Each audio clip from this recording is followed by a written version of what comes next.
Hey guys, welcome back to my channel. I'm Kaylah from the Fit Mummy Diaries. This is Andre. Quiet time.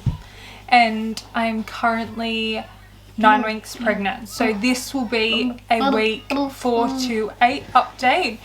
I was supposed to do these every 2 weeks, but we're currently in lockdown, so I'm doing homeschooling. Andre's not going to daycare, and it's been all a bit too full on, and I've felt horrible. So I'll still try and do these every 2 weeks, but this one will just be a month. And plus the symptoms were pretty much the exact same. They didn't really change much in that time. So we'll start off at 4 weeks. So 4 weeks I started to feel different in my body, so I could definitely feel like heaviness around my uterus, like needing to go to the toilet a lot more. My sleeping, like growing pains, sleeping hasn't been great at all. A lot, like I've been waking up at 3 o'clock in the morning and I can't get back to sleep, which is super annoying. So that's usually like around the time that Tim gets home from work. So I hear him come home from work, which I'm usually a pretty heavy sleeper, so that's something I'd sleep through. And then I wake up, Tim hops into bed, and I don't go to sleep for like about an hour. And I don't touch my phone in that time because I don't want to like stimulate my brain. So I'm really struggling with the sleep side of things. My smells, like I hate the smell of my own house, I hate the smell of everything. The kids breathe on me, I'll vomit. Like I am so funny with my smell at the moment, especially having cats. Like we keep the litter tray super clean, but I can always smell it. Like no one else can smell it, but I can smell it. So I'm looking into getting one of those litter robots, because apparently they can smell 100%, because that's something I can't cope with. I can't even go into the room that the kitty litter's in at the moment. That just makes me super sick. I'll crave one food one day and I'll eat it and I'll be obsessed with that all day, and then the next day it will seriously make me vomit. That's changing a lot, which is super strange.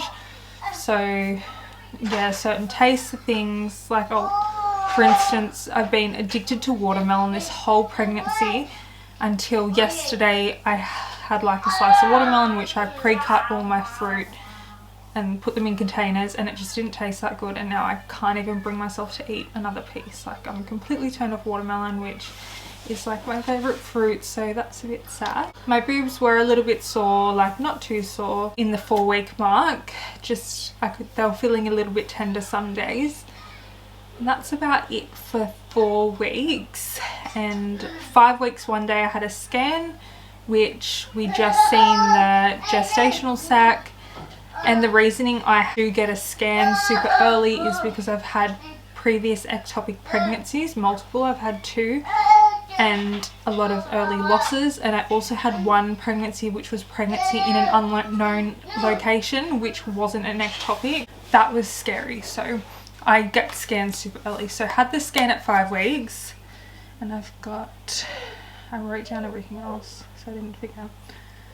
So got the scan at 5 weeks, all looked good, just seen the gestational sac. They weren't worried, it was measuring right as it should be. There was no yolk sac or baby seen yet. So during that 5 weeks, kind of 4 to 5 weeks, symptoms didn't change at all. Sorry, he's chucking a tantrum.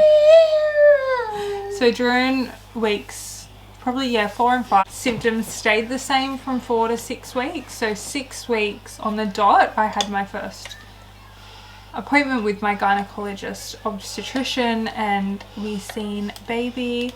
Baby had a heartbeat of 102 beats per minute, was only measuring 2 millimeters, so definitely just started beating. So they said that wasn't a concern, because I thought that was a bit low, but they said no, because it just started beating. I was measuring from ovulation exactly 6 weeks, but by that scan I was measuring 5 weeks 5 days. So he said that's super good that we seen a heartbeat so early, considering I was only 5 weeks 5 days. At 5 weeks 6 days, my boobs started getting really sore. I noticed heaps and heaps of veins on my boobs. My nipples were getting darker. Mine end up like black by the end of my pregnancy. It's so weird, and then once I start breastfeeding they go back to normal. 6 weeks I started noticing, and this has been from 6 weeks to now so far, it's still going on, my stomach feels super tight, like after it does when you do like a stomach workout when I wake up in the morning. So it's like I've done a workout. It's super weird, but I know it's just because everything's growing, stretching out in your uterus.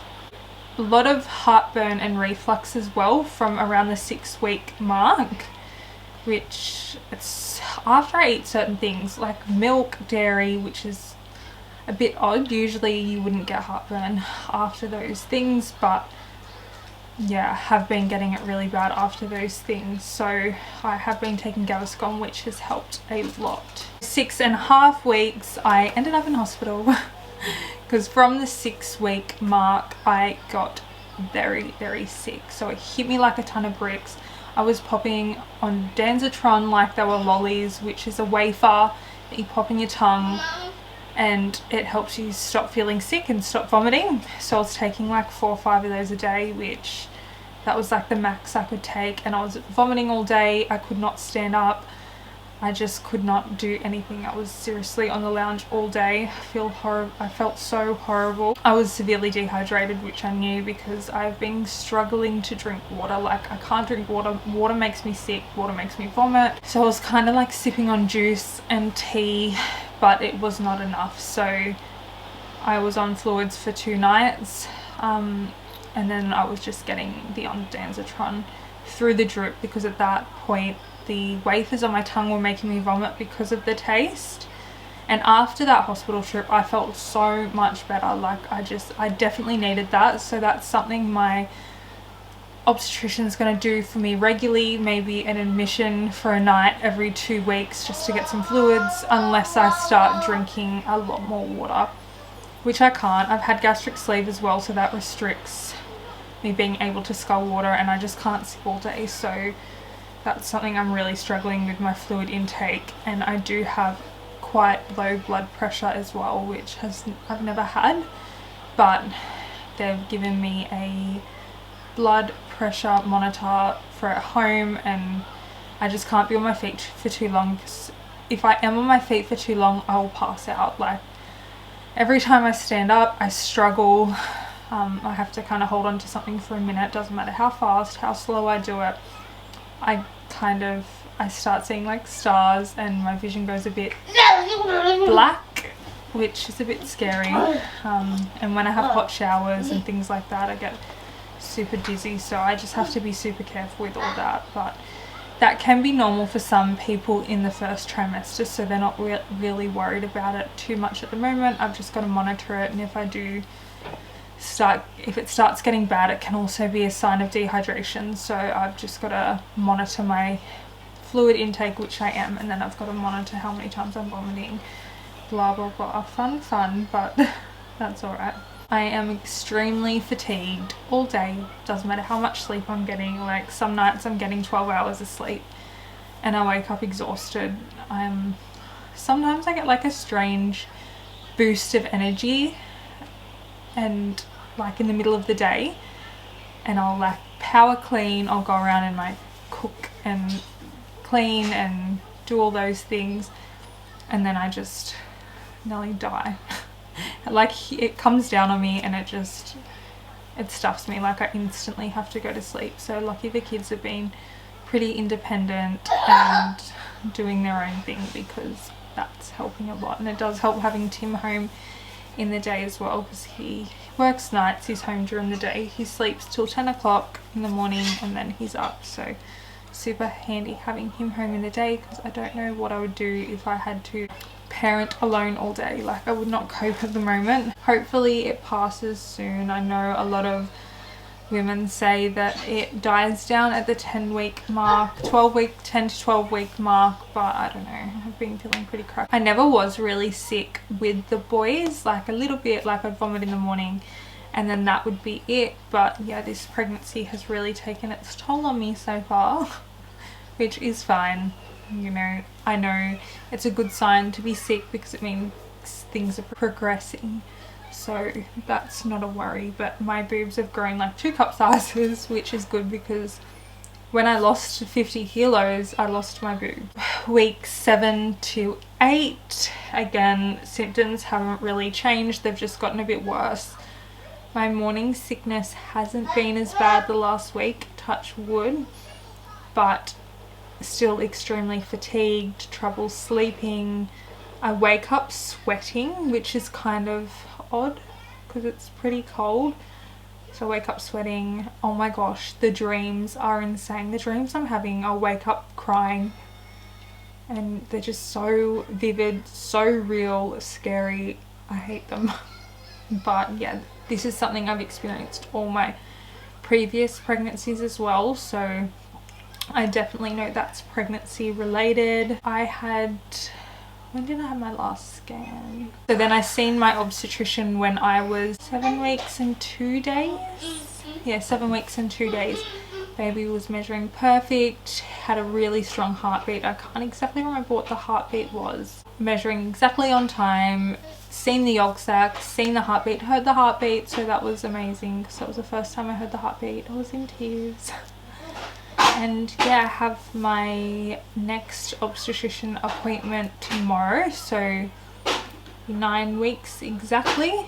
Then my next appointment will be 2 weeks away, so I do have scans every 2 weeks just because I am high risk and it's another high risk pregnancy, which is fine. It gives me a lot more reassurance that everything's okay going in every 2 weeks, not like waiting a month, 6 weeks like some people do.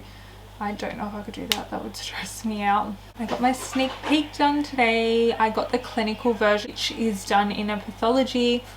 I was going to do the at-home one, but I know that that is super high chances of getting contaminated, especially if there's males in the house, which my whole house is males, so definitely did not want that. And with the clinical, there's no risk of contamination because the blood's going straight from the needle into the tube. So did that today. That got sent off. Now this sounds so stupid, but I don't know if I'm actually gonna read the results. The email that says if it's a girl or a boy is going straight to my obstetrician because they have those pop things, the canisters that let out the confetti, like the pink or the blue confetti, so it's going straight to them. And if I decide to find out the gender, we have that option to do straight away, or if I don't, we won't. So I know that sounds so stupid, but I didn't know what I wanted to do, but I thought, you know what, 9 weeks, may as well. So I have that option if I cave in and decide to find out, because I really do want to keep it a surprise, but I don't know if I can wait that long. So those are there, and if I decide to do it, it will be the next couple of weeks. If not, we'll wait. 12-week scans all booked in for exactly 3 weeks from today. Super excited for that because that's when they start looking like full babies. So my next update will either be an 8 to 10 week or an 8 to 12 week, just depending on how much my symptoms change. If my symptoms have stayed pretty much the same, there's probably no point in me updating, but let me know what you guys want down in the comments. And yeah, he's playing with his Buzz. Buzz. And I'm also posting regularly on my Instagram and on my stories on my Instagram page, so the link will be down in the description, so go check that out if you guys want to. And yeah, I'll see you guys in the next video. Thanks for watching. 2, 1.